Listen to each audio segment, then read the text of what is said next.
Dans les plaines sèches du Wyoming, des chercheurs ont découvert d'énormes ossements. Prêt? Oui.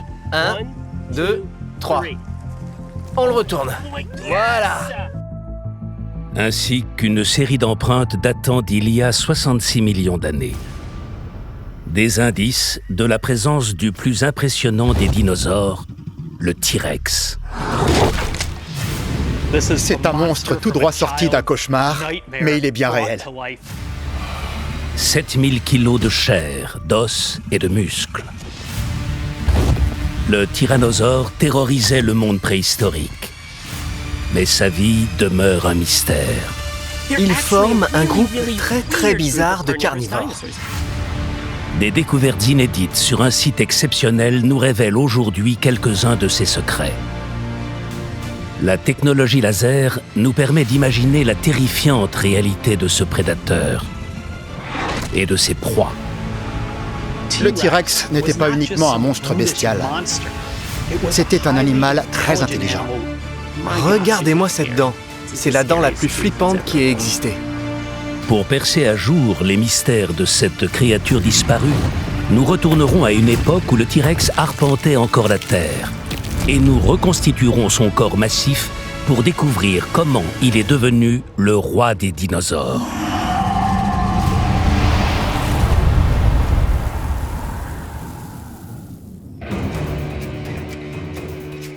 Le jour se lève dans le Wyoming. Une équipe de paléontologues est en route pour un site exceptionnel à proximité de la petite ville de Glen Rock. On y est. N'oubliez pas vos pelles et vos pioches. Le professeur Scott Parsons de l'université de Charleston dirige l'expédition. Sa passion pour les dinosaures ne date pas d'hier. La première fois que je suis venu ici, j'avais 12 ans. J'ai découvert tout ça et j'ai adoré. Depuis ce temps-là, je suis revenu presque tous les étés. Scott vient examiner un site de fouilles qui exploite une strate rocheuse appelée la formation de Lenz. On y trouve une des plus importantes concentrations de fossiles au monde. Il y a 66 millions d'années, à la fin de la période du Crétacé, les vestiges d'une vaste mer intérieure recouvraient encore la majorité du Wyoming. Ces berges boueuses ont créé les conditions parfaites pour préserver des os de dinosaures. C'est un lieu formidable, parce qu'on y trouve non seulement une quantité extraordinaire d'ossements, mais aussi une grande variété d'autres fossiles. À la fin du 19e siècle, des équipes rivales d'aventuriers se sont ruées ici et ont fait la course pour trouver le fossile le plus exceptionnel. Leur compétition a été surnommée la guerre des os, et elle a permis d'exhumer d'énormes spécimens. Absolument énorme. Pour ces paléontologues d'autrefois, une créature en particulier représentait le plus grand des trophées. Un animal qui attire encore les scientifiques ici un siècle et demi plus tard. C'était un territoire de premier choix pour les tyrannosaures. Dans la zone nord, on ne trouve que ça. Il y a 66 millions d'années, les étendues sèches du Wyoming étaient recouvertes de forêts luxuriantes. Le maître incontesté de ces lieux était le dinosaure le plus intimidant de tous les temps, le Tyrannosaurus Rex. Aussi gros qu'un bus, il pesait presque 8 tonnes. Cela fait des siècles qu'il enflamme notre imagination. Malgré une telle célébrité, on sait peu de choses sur sa vie. Comment en est-il venu à dominer ce monde ? La réponse se cache peut-être dans des empreintes laissées dans la boue. Scott et son équipe sont justement venus pour en examiner. Elle présente tous les marqueurs des empreintes de tyrannosaures. Ce qu'on remarque, ce sont ces 3 impressions profondes d'orteils. 1, 2, 3. On a aussi une marque de talon bien définie à l'arrière. L'orteil du milieu est particulièrement bien préservé. On voit un gros coussinet de chair qui se termine par l'indentation d'une longue griffe aiguisée. Scott pense que le tyrannosaure a laissé ses empreintes en longeant une rivière aujourd'hui disparue. Quand on y regarde de plus près, On remarque aussi que la roche dans laquelle elles ont été laissées présente une surface légèrement ondulée. Ce sont des rides de courant qui ont été imprimées dans la vase. Il y a 66 millions d'années, on se serait trouvé à l'extrémité d'un estuaire. En passant dans la vase, les dinosaures laissaient énormément d'empreintes. Mais de temps en temps, un changement dans les conditions environnementales pouvait causer le durcissement des sédiments et leur fossilisation. Les empreintes de dinosaures sont déjà très rares en soi, alors cette série d'empreintes est d'autant plus exceptionnelle. On ne connaît que 3 séries d'empreintes de tyrannosaures dans le monde. Celle-ci est la mieux préservée. Scott veut les immortaliser en utilisant un laser pour créer des copies numériques en 3D. Grâce à cette technologie, il obtiendra une modélisation parfaite qu'il pourra ramener dans son laboratoire et étudier en détail. Cela lui permettra de vérifier qu'elles ont été laissées par le plus célèbre des tyrannosaures, le T-Rex. Les tyrannosaures forment un groupe de grands carnivores qui sont apparus assez tard dans l'ère des dinosaures. Ils sont caractérisés par une mâchoire profonde, des crocs épais et un crâne très large. Son premier signe distinctif, c'est sa taille. Il existait plusieurs espèces de tyrannosaures. Mais c'est à cause de sa taille impressionnante que les fossiles de T-Rex sont particulièrement recherchés dans le monde. Steve Brusatte de l'Université d'Édimbourg est l'un des plus grands experts en tyrannosaures du monde. Au Musée national d'Écosse, il examine l'un des plus gros T-Rex qui ait jamais foulé la Terre. Pour moi, c'est le dinosaure ultime. C'est le plus grand animal terrestre exclusivement carnivore de toute l'histoire de notre planète. Il vient d'Elk Creek, dans le Montana. Il est absolument gigantesque. Regardez la taille de cette bestiole. C'est complètement dingue. Il s'agit d'un T-Rex de taille adulte qui devait mesurer 12 ou 13 mètres de long, la longueur d'un autobus, du bout du museau à la pointe de la queue. Il devait peser dans les 7 tonnes. C'était un énorme dinosaure et un super prédateur. Les paléontologues ont découvert que la forme du corps et la posture du T-Rex ont évolué pour accommoder son arme la plus redoutable, sa grosse tête. Sa tête fait la taille d'une baignoire. Elle est tellement grosse que s'il ouvrait bien grand la gueule, je pourrais facilement m'allonger à l'intérieur. On voit bien toutes ses dents le long de la mâchoire. Il y en a une 50aine. Les plus grosses font 20 cm. C'est un monstre tout droit sorti d'un cauchemar, mais il est bien réel. Avec une tête aussi massive, le T-Rex avait besoin d'une queue très lourde pour tenir debout.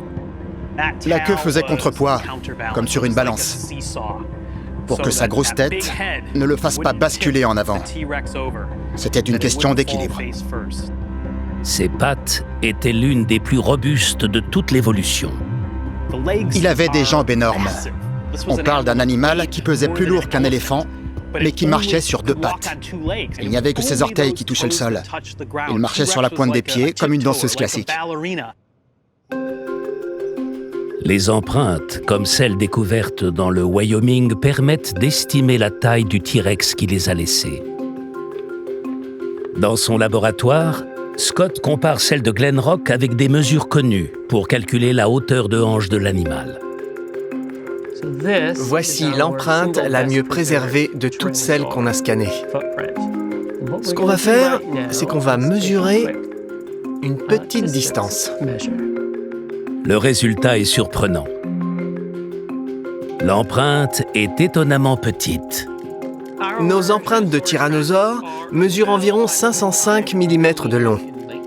Ce qui veut dire qu'il avait une hauteur de hanche ou une longueur totale de jambes d'environ 2,3 mètres. Et pour un tyrannosaure, ce n'est pas très grand. L'empreinte d'un T-Rex adulte mesure environ 1 mètre de long et 50 cm de large. Celle du Wyoming est bien plus petite.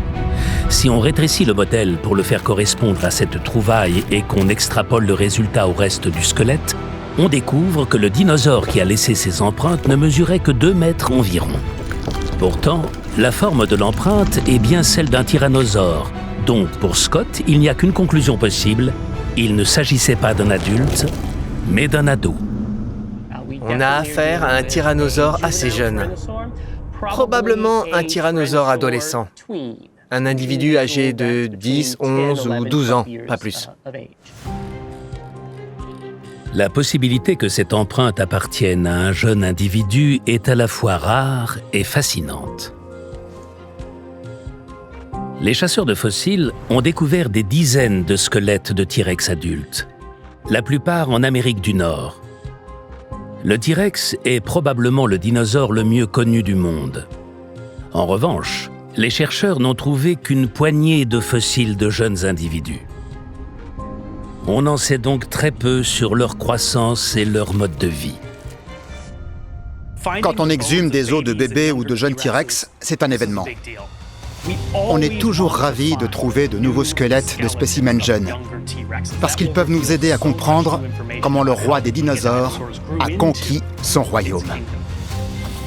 Grâce aux rares fossiles disponibles, les scientifiques ont établi que le jeune T-Rex était plus mince que ses aînés, avec des jambes relativement plus longues et une tête relativement plus petite. Mais il reste encore beaucoup à découvrir sur son comportement et ses capacités.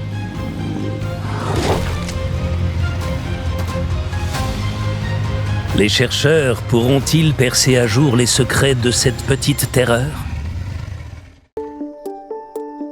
Non loin de la série d'empreintes, Scott et son équipe ont trouvé d'autres indices. Les empreintes du Wyoming représentent une occasion rare d'en apprendre davantage sur les jeunes tyrannosaures. On a creusé un peu plus loin horizontalement dans l'espoir de découvrir la suite de la série et on est tombé en plein dans le mille. De nouvelles empreintes. Scott pense que celles-ci appartiennent à un autre dinosaure, un herbivore du nom d'Hadrosaure. L'Hadrosaure possède 3 orteils très écartés. On en voit un ici, un autre ici, et de ce côté, couvert de vases, un 3e. C'était un individu particulièrement grand, qui mesurait une dizaine de mètres de long. Les hadrosaures étaient de gros dinosaures qui pouvaient mesurer 13 mètres de long et peser plus de 7 tonnes. Ils vivaient probablement en troupeau par sécurité comme les bisons de nos jours. En effet, malgré une peau épaisse et écailleuse, ils ne possédaient aucune armure. Se pourrait-il que le jeune tyrannosaure de Glen Rock était en chasse ? On croyait autrefois que le T-Rex était un charognard. Et même s'il n'aurait probablement pas dédaigné une carcasse fraîche, les preuves ont montré que le T-Rex était également un chasseur talentueux, capable de s'attaquer à un hadrosaure. Les tyrannosaures étaient clairement des chasseurs. Ils avaient des longues pattes, ce qui prouve qu'ils couraient vite. On a également retrouvé des dents de tyrannosaures logées dans des os d'herbivores. Et ces os s'étaient refermés autour des dents en guérissant, ce qui prouve que le tyrannosaure se nourrissait bel et bien de proies vivantes. Mais le jeune tyrannosaure aurait-il pu lui aussi chasser ces énormes hadrosaures ? Les 2 séries d'empreintes permettent aux experts de comparer la vitesse des 2 créatures. On a des empreintes d'hadrosaures, ou dinosaures à bec de canard, et de tyrannosaures. Donc ce prédateur et cette proie ont traversé la même zone juste ici, et très probablement le même jour. En notant précisément les distances qui séparent les empreintes individuelles, Scott peut estimer l'allure de l'hadrosaure.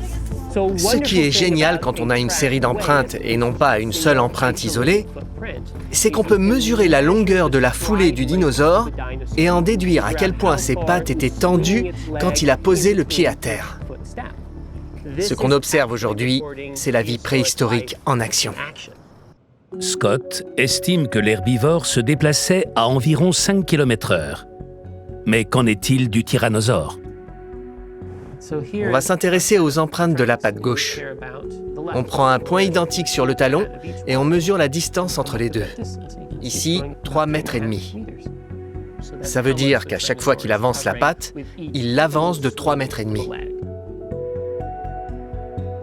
Cette foulée suggère que le jeune tyrannosaure se déplaçait à une vitesse de près de 10 km/h.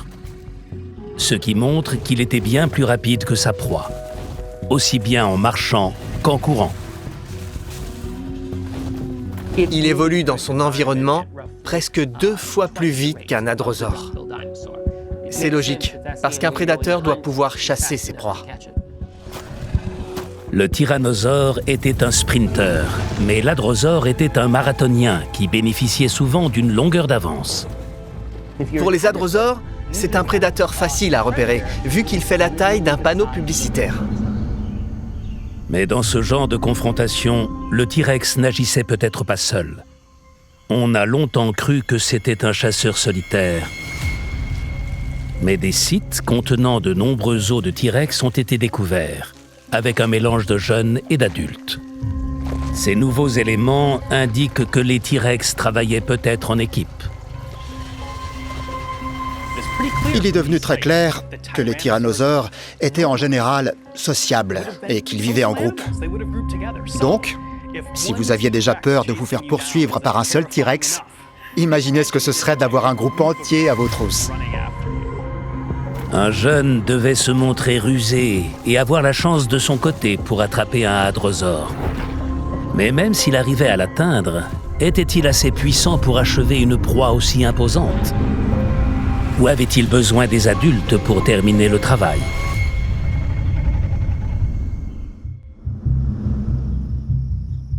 La réponse se trouve peut-être dans une autre section de Glen Rock. L'équipe vient d'y découvrir un grand nombre d'ossements. Scott espère y trouver des vestiges fossilisés de notre puissant prédateur et la preuve de la présence de jeunes individus. C'est un travail minutieux et difficile. On a une grande quantité d'ossements de T-Rex, mais il s'agit pour la plupart de spécimens adultes. Les plus jeunes ne se conservent pas aussi bien. Les os plus mous des jeunes T-Rex survivent rarement au passage du temps, mais les chercheurs trouvent fréquemment des restes de dents plus solides parmi les fossiles. Vous avez quelque chose? 2-3 trucs? Ok, cool. Je peux voir? Super! Magnifique! C'est la plus grosse qu'on ait trouvée. Ah oui? Oui, c'est sûr. C'est une petite dent, mais elle est très pointue. Malheureusement, elle appartenait à un petit vélociraptor et non à un tyrannosaure. Les dents de raptor sont plus aplaties, un peu écrasées sur le côté. Elles sont faites pour percer et lacérer des proies. Les dents de tyrannosaure sont beaucoup plus arrondies. Aujourd'hui, les fouilles ne donnent rien, mais Scott a fait une découverte extraordinaire il y a quelque temps. La dent d'un bébé tout juste éclos. Quand ce tyrannosaure est sorti de son œuf, il devait faire plus ou moins la taille d'un chat. Avec le temps, sa dent serait devenue monstrueuse, comme celle-ci. Regardez-moi cette dent. De toute l'évolution de tous les prédateurs les plus féroces que la nature a créés, c'est la dent la plus flippante qui ait existé. Le T-Rex avait les plus longues dents de tous les dinosaures jamais découverts. 30 cm de long, avec une pointe aiguisée et des bords crantés. C'était une arme prodigieuse. Un mâle adulte en avait plus d'une 50aine dans la gueule. C'était une véritable machine à tuer que rien ni personne ne pouvait arrêter. Mais était-il aussi redoutable quand il était jeune ? Sa morsure aurait-elle été assez puissante pour tuer un hadrosaure ? Pour Steve Brusatte, les dents du T-Rex adulte constituent l'une de ses caractéristiques les plus saisissantes. Ces dents fantastiques sont l'élément le plus frappant du T-Rex. Il y en avait de 30 cm. Elles étaient aiguisées et solides comme un couteau à viande avec la forme d'une banane. Elles étaient tellement résistantes que le T-Rex était capable de briser les os de ses proies. Et c'est une manière particulièrement atroce de chasser.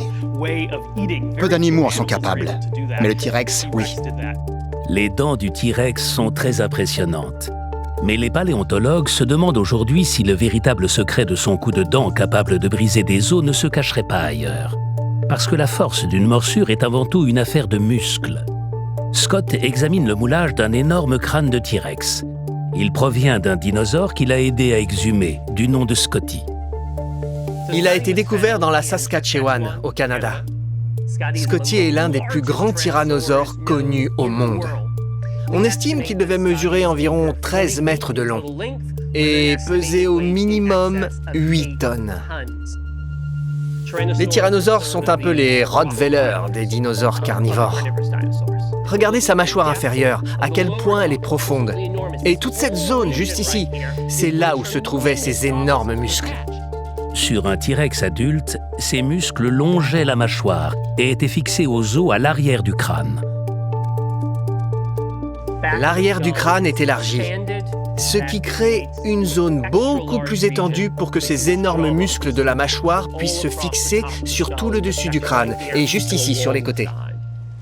C'est à cet endroit que toute la puissance des mâchoires du T-Rex trouve son origine. Ces muscles lui permettent de fermer brutalement la gueule. Mais qu'en est-il de notre jeune T-Rex ? Il a des mâchoires fines et étroites, plus délicates que celles d'un adulte. Ses dents sont beaucoup plus petites et il est bien moins musclé. Alors, un jeune T-Rex aurait-il été capable de briser les os d'une aussi grosse proie ?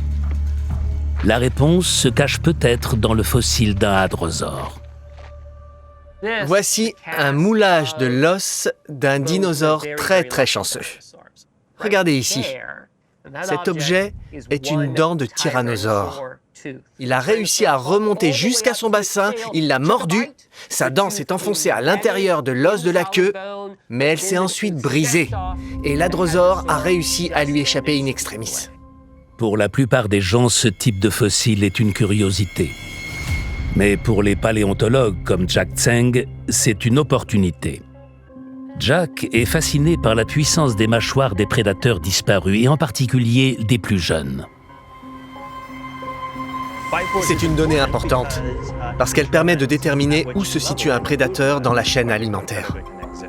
Cette puissance va nous permettre de savoir si de jeunes individus étaient capables de chasser seuls ou de tenter d'attraper certains types de proies. Calculer la force de morsure de n'importe quel animal est un défi, mais c'est encore plus compliqué quand il s'agit d'une espèce éteinte. Jack utilise une presse mécanique médico-légale. Elle lui permet de recréer la marque de la morsure laissée par un jeune tyrannosaure sur ce coccyx d'hadrosaure. C'est une méthode pour estimer la quantité de force nécessaire afin qu'un jeune tyrannosaure puisse enfoncer aussi profondément une dent dans les os d'un hadrosaure. L'expérience de Jack utilise la réplique d'une dent de jeune T-Rex ainsi qu'une sélection d'os de vache. La presse enfonce la dent dans l'os en appliquant différents niveaux de force, jusqu'à obtenir des marques presque identiques à celles présentes sur le coccyx de l'hadrosaure. Sur ces deux spécimens, on a des marques de morsure créées pendant notre expérience. On constate que les grosses marques juste ici, celles qui sont de forme ovale, sont celles qui correspondent le plus au modèle. Ça nous donne un aperçu de la force nécessaire pour laisser des marques de ce genre sur la queue d'un hadrosaure. Et on a découvert que les mâchoires des jeunes T-Rex étaient plus puissantes que ce qu'on croyait. La mâchoire de l'adolescent exerce une pression de 5641 newtons. À titre de comparaison, bien qu'elle soit beaucoup moins puissante que celle d'un T-Rex adulte, la morsure de ce jeune individu était tout de même capable de briser des os. Estimée à plus de 5000 newtons, elle dépasse celle du roi de la jungle, le lion. C'est largement suffisant pour perforer des os fins comme ceux du visage ou de certaines parties de la queue. Et même si un adulte était tout à fait capable de courir, les jeunes étaient certainement bien plus efficaces, surtout contre des proies aussi endurantes que les hadrosaures. Les jeunes T-Rex avaient des pattes plus longues. Ils avaient des corps plus fins et couraient plus vite. Ils étaient plus agiles. Ils pouvaient sûrement les suivre sur de plus longues distances. Les adultes étaient plus massifs et se déplaçaient moins vite. Ils devaient probablement avoir du mal à dépasser les 15 km/h. Imaginez ce que ça devait être de trimballer 7 tonnes de muscles, d'os et de chair et de le faire sur 2 pattes seulement. C'était ça un adulte. Mais alors, comment ce jeune individu agile est-il devenu un monstre aussi costaud ? Les scientifiques ont découvert qu'au cours de son adolescence, le T-Rex connaît une métamorphose aussi soudaine que radicale. Pendant toute sa vie, le T-Rex est un mangeur impressionnant. Mais une analyse des os de jeunes spécimens a révélé que les tyrannosaures connaissaient une grosse poussée de croissance à l'adolescence. En tout juste 4 ans, le jeune individu qui arpentait les plaines du Wyoming il y a 66 millions d'années passe d'un poids d'1 tonne à l'âge de 14 ans à un poids de 5 tonnes et 250 kilos à l'âge de 18 ans. Le corps de l'adolescent laisse place à celui d'un adulte beaucoup plus massif et il devient une toute autre créature. Les jeunes T-Rex sont des sprinteurs olympiques. Pendant leur croissance, ils subissent une vraie métamorphose et se transforment en champions de boxe poids lourd. Ça fait beaucoup de changements sur une vie de 30 ans. Alors, que pouvaient-ils bien manger pour grossir autant en si peu de temps ? Notre imagination voudrait qu'ils se soient nourris d'autres dinosaures imposants, comme des hadrosaures. Mais en réalité, il est plus probable que les jeunes T-Rex aient surtout mangé de petits animaux. Avec leurs longues pattes, les jeunes avaient plus d'endurance. Ils couraient plus vite et ils pouvaient poursuivre des cibles plus longtemps. Mais ils n'étaient pas si gros et devaient trouver des proies plus modestes. De petits dinosaures, des oiseaux, des mammifères, des lézards, enfin ce genre de trucs. On sait peu de choses sur le nombre et la nature des petites créatures préhistoriques. Cela s'explique par la manière dont les fossiles se forment et sont détectés. Les petits os sont beaucoup plus fragiles. Ils peuvent se casser ou se détériorer plus facilement. Ils sont aussi plus difficiles à repérer. Par rapport aux espèces plus grosses, on trouve beaucoup moins de petits dinosaures. Mais avec le temps, je crois qu'on finira par découvrir qu'ils étaient plus nombreux que les espèces les plus imposantes. Les seules créatures de petite taille bien conservées sont souvent particulièrement résistantes, comme les tortues préhistoriques. Je vous présente notre carapace de tortue du Crétacé. On a appelé ceci Donatello, d'après le plus scientifique des membres des Tortues Ninja. Il y a 66 millions d'années, ces créatures ont côtoyé les géants du Wyoming. À la fin du Crétacé, les tyrannosaures et les autres dinosaures n'étaient pas les animaux les plus communs. Tout comme aujourd'hui, les petits animaux étaient beaucoup plus nombreux, y compris les tortues. Est-ce que les T-Rex aimaient la soupe de tortue? Ce qu'on sait, c'est qu'on a retrouvé des marques de morsure du carnivore sur des carapaces de la région. Donc, il semblerait qu'en effet, il leur arrivait d'en grignoter quelques-unes. Un régime alimentaire aussi varié permettait aux adolescents de grandir très rapidement. Mais cette croissance affectait également leurs proportions. Leur tête grossissait incroyablement vite, tandis que d'autres parties du corps ne changeaient presque pas. On les voit souvent comme l'archétype du gros dinosaure carnivore, mais c'est faux. En fait, ils forment un groupe très bizarre de carnivores. Certaines parties du T-Rex ne grandissaient pas pendant son passage à l'âge adulte, comme ses avant-bras. C'est pour cette raison qu'ils semblaient chétifs par rapport au reste de leur corps. Il avait des bras de gringalet. Ils étaient tout petits. Ils n'étaient pas plus gros que les miens sur une bestiole de la taille d'un bus. La taille réduite de ses pattes avant reste un mystère. Les paléontologues pensent que l'explication est certainement liée à leur tête et leur mâchoire surdimensionnées.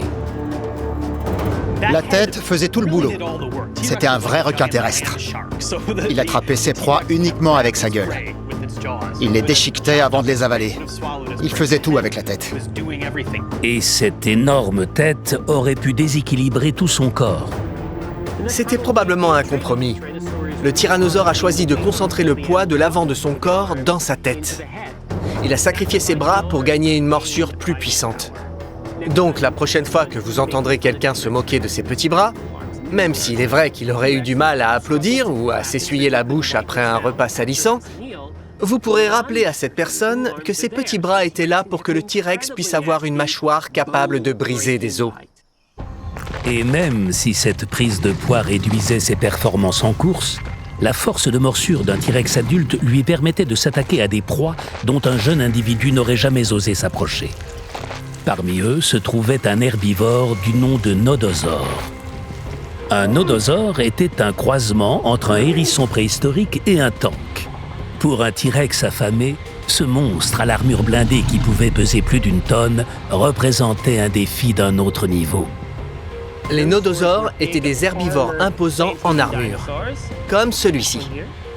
Ils avaient de gros ostéodermes, c'est-à-dire des plaques osseuses dans la peau, sur tout le dos. C'était en quelque sorte une armure blindée. Et cette armure était non seulement très solide, mais également très coupante. Ça signifie que le tyrannosaure ne pouvait pas l'écraser ou la mordre sans risquer de s'entailler la bouche. Pour parvenir à vaincre un nodosaure, il fallait être aussi rusé que musclé. Un des stéréotypes les plus persistants sur les dinosaures, encore aujourd'hui, c'est que c'était des brutes épaisses et qu'ils avaient un tout petit cerveau. Sauf qu'on sait maintenant que c'est faux. Les scientifiques ont utilisé des scanners médicaux à rayons X pour sonder l'intérieur du crâne des T-Rex. Les données obtenues ont permis de modéliser précisément la forme et la taille de leur cerveau et ont révélé qu'ils étaient bien plus gros que ce que l'on croyait. Le T-Rex était beaucoup plus intelligent que la plupart des autres reptiles et son cerveau était proportionnellement plus gros. Le T-Rex n'était pas uniquement un monstre bestial. C'était un animal très intelligent. Pour pouvoir se mettre un nodosaure sous la dent, un T-Rex aurait très bien pu le retourner sur le dos et l'attaquer au ventre. C'est le gros point faible de son armure. Scott examine les os de nodosaures qu'il a trouvés. Leur propriétaire semble avoir été victime de cette technique. C'est un os du bassin, de la hanche. On voit de ce côté qu'il a été percé d'un trou. Et ce trou n'est pas censé se trouver là. En plus de ça, on dirait qu'il correspond parfaitement à l'une des dents du tyrannosaure. Il se pourrait même que cette morsure ait été le coup de grâce. Ce qui est sûr, c'est que ce nodosaure a pris quelques coups de dent. S'il se faisait rattraper par un tyrannosaure, les hadrosaures et les nodosaures risquaient d'y laisser leur vie. Mais existait-il une espèce vivant dans ces plaines capable de rivaliser avec le T-Rex ?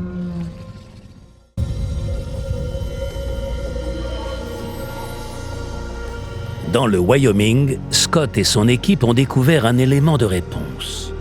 Un très gros os. Je suis vraiment très content. Ça, c'est le côté qu'on a trouvé en premier. Ensuite, on a continué à l'exhumer et on a vraiment cru qu'il ne s'arrêterait jamais. Pour eux, il s'agit d'un os de la patte d'un autre dinosaure, un Triceratops. Le Triceratops est un imposant dinosaure herbivore à cornes. Le plus gros des dinosaures à cornes. Leurs soupçons se confirment quand ils découvrent un autre fossile. Ça ressemble beaucoup à une collerette, je trouve. J'ai l'impression qu'il s'agit d'une section de collerette de Triceratops, ce gros bouclier qu'ils ont à l'arrière du crâne. La collerette d'un Triceratops est un épais bouclier osseux d'1 mètre de large. Mais ce n'est que la partie visible des défenses de cet animal. Le Triceratops possédait 3 cornes redoutables qui pouvaient mesurer jusqu'à 1 mètre, ainsi qu'un crâne massif et renforcé qui se finissait par un bec aussi coupant qu'une lame de rasoir et capable de briser les os. Son corps lourd et proche du sol pouvait mesurer plus de 9 mètres. Et il était recouvert d'une peau épaisse, digne d'une armure blindée. Ce monstre, bien en chair, aurait constitué un sacré repas, mais le cogneur végétarien était un adversaire à la hauteur du T-Rex. Le Triceratops était vraiment un gros dur à cuire. Il n'avait pas les habitudes sociales d'un éléphant ou d'un gnou. Il était plus proche du rhinocéros. Il avait un tempérament de solitaire. Un solitaire au mauvais caractère. Des marques de morsures dans des os de Triceratops ont révélé qu'ils avaient survécu à des attaques de T-Rex et qu'ils étaient capables de rendre les coups. Le cliché du Triceratops qui se bat contre le tyrannosaure est en fait tout à fait justifié. Les tyrannosaures avaient peur des Triceratops. C'étaient des combattants poids lourds, aux cornes très pointues, qu'il ne fallait pas énerver. Seuls les T-Rex adultes les plus expérimentés étaient capables de se mesurer à un gros Triceratops agressif. Ce n'était pas une proie facile, même pour un T-Rex de taille adulte. Alors pour un jeune T-Rex, un adolescent, impossible. Non. Un ado n'aurait jamais osé s'y frotter. On ne peut pas affirmer que ce Triceratops a péri dans un combat à mort contre un T-Rex. Des analyses plus poussées nous le révéleront peut-être un jour. Pour le moment, le défi est d'extraire l'os en un seul morceau. Bon, je crois que ça ira. Même si l'os est fossilisé et qu'il est très très dur, il est aussi extrêmement friable. Si on le sortait d'un coup, il se décomposerait petit à petit dans nos mains. Donc ce qu'on doit faire, c'est lui fabriquer une couverture protectrice en plâtre. Scott et son équipe préparent l'os avec une colle spéciale, avant de l'envelopper de bandes de tissu trempées dans du plâtre et de le laisser sécher. En fait, c'est la même technique que celle qu'un docteur utiliserait pour poser un plâtre autour d'une fracture. Ils veulent s'assurer que l'os est bien sécurisé avant de l'extraire. Dans toute fouille, la partie la plus dangereuse pour l'os, c'est souvent quand on retourne son enveloppe. Si on ne l'a pas fait correctement, l'os risque de s'effriter et de se décomposer, ou de s'effondrer sous son propre poids. Prêt ? 1, 2, 3, on le retourne. Voilà. Excellent, bravo. Super. Beau travail.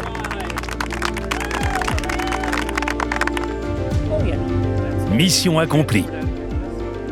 Il ramène l'os de Triceratops à la base. Quand cet énorme fossile sera analysé, il nous offrira un nouvel aperçu du royaume fascinant du T-Rex. D'ailleurs, qu'est-il arrivé à ce monde perdu ? Les trouvailles du site ont montré qu'il y a 66 millions d'années, le Wyoming de la fin du Crétacé abritait un écosystème riche et fertile. L'équipe découvre constamment de nouvelles traces d'une grande variété d'espèces qui peuplaient ces forêts et ces rivières. Voici une petite écaille de l'Episostéidé, un poisson avec une armure. Ces écailles étaient couvertes d'émail, comme l'extérieur de nos dents. Ça les rendait très très durs et ça leur conférait également un grand potentiel de conservation. Cette écaille prouve qu'à l'époque du T-Rex, cette zone était recouverte de marécages et de mangroves, un peu comme les Everglades de Floride de nos jours. Il y a 66 millions d'années, le T-Rex devait être très à l'aise dans cet environnement. C'était digne d'un paradis tropical. Dans les plaines, on devait avoir de nombreux troupeaux de dinosaures herbivores. Tandis que, sous le couvert de cette immense forêt, d'autres suivaient discrètement leur proie ou se reposaient. C'est ce qu'aurait fait le tyrannosaure. Pendant des millions d'années, le T-Rex a été le prédateur dominant. Il a affecté l'existence et l'évolution des créatures qui vivaient dans son ombre. À la fin du Crétacé, il régnait sur les écosystèmes d'Amérique du Nord. C'était l'ingénieur de ces écosystèmes. On ne développe pas des cornes comme celles du Tricératops ou une armure comme celle de l'ankylosaure sans la présence du tyrannosaure. Toutes les espèces se portaient bien. C'était un écosystème complexe et fonctionnel de dinosaures. Mais si tout allait si bien, qu'est-il arrivé à cet environnement ? Tous les indices pointent vers un cataclysme soudain. Dans toute l'Amérique du Nord, dans des endroits comme le Montana ou les deux Dakota, on trouve des os de T-Rex. Ils sont assez communs dans les couches sédimentaires datant d'il y a 66 ou 67 millions d'années. Et ensuite, plus rien.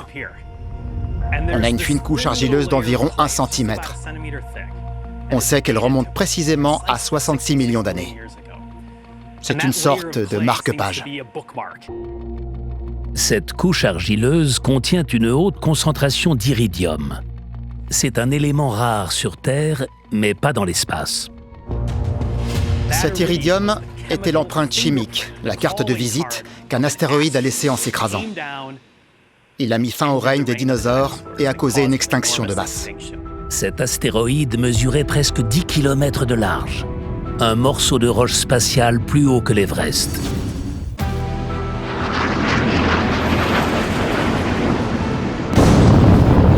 L'impact explosif a déclenché des ondes de choc, des tempêtes de feu et des tsunamis. Il a recouvert la Terre d'un épais nuage de poussière qui voilait le soleil. Il a semé la destruction sur toute la planète et peu de créatures sont parvenues à lui survivre. Dans le cas des dinosaures, ils régnaient sur Terre depuis plus de 150 millions d'années. Ils avaient déjà tout vu.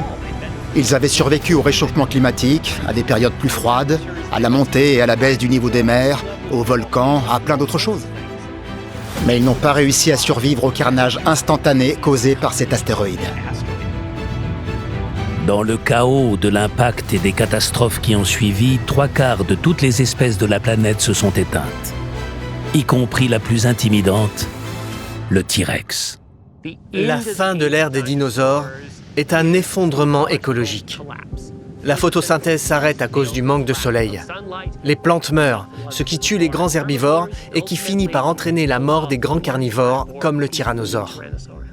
La Terre ne serait plus jamais une planète dominée par les dinosaures.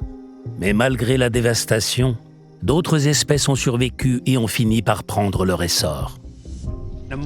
Parmi les survivants, il y avait de toutes petites créatures modestes et anonymes qui vivaient dans l'ombre.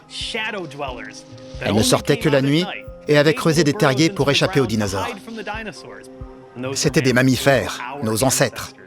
Des ancêtres qui ont réussi à affronter cet astéroïde et à surpasser les dinosaures. La fin du T-Rex a marqué la naissance de notre monde. Quand il est mort, le T-Rex a laissé suffisamment de place pour que nos ancêtres mammifères puissent survivre, proliférer et prospérer jusqu'à créer notre espèce. S'il n'y avait pas eu cet astéroïde et que le T-Rex et les autres dinosaures avaient survécu, on ne serait pas là. Donc, toute cette histoire, les dinosaures, le T-Rex, nous, tout est lié. Un lien avec le monde des T-Rex subsiste encore aujourd'hui dans les créatures qui peuplent le ciel. Les oiseaux sont des dinosaures. C'est leur évolution. Ils ont le même arbre généalogique, le même album de famille. Il existe environ 14 000 espèces d'oiseaux et seulement 6 000 espèces de mammifères. Donc, dans un sens, les dinosaures dominent encore les mammifères dans notre monde actuel. Une nouvelle saison de fouilles centrée autour du T-Rex s'achève pour Scott.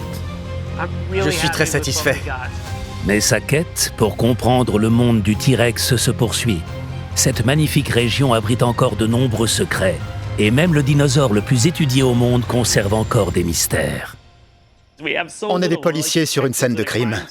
Tout ce qu'on a, c'est un cheveu ou une empreinte digitale, et il nous faut plus que ça.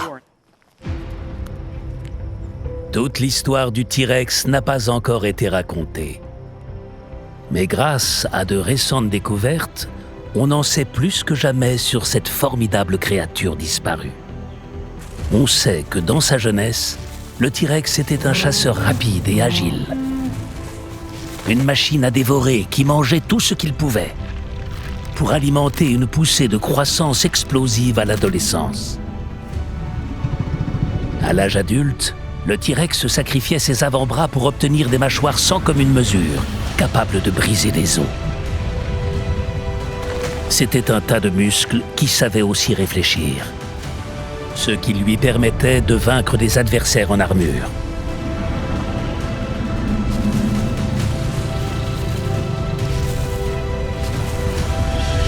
Mais le tyrannosaure, le géant qui a laissé ses empreintes dans la boue du Wyoming préhistorique, n'était pas de taille contre l'astéroïde qui a détruit son royaume.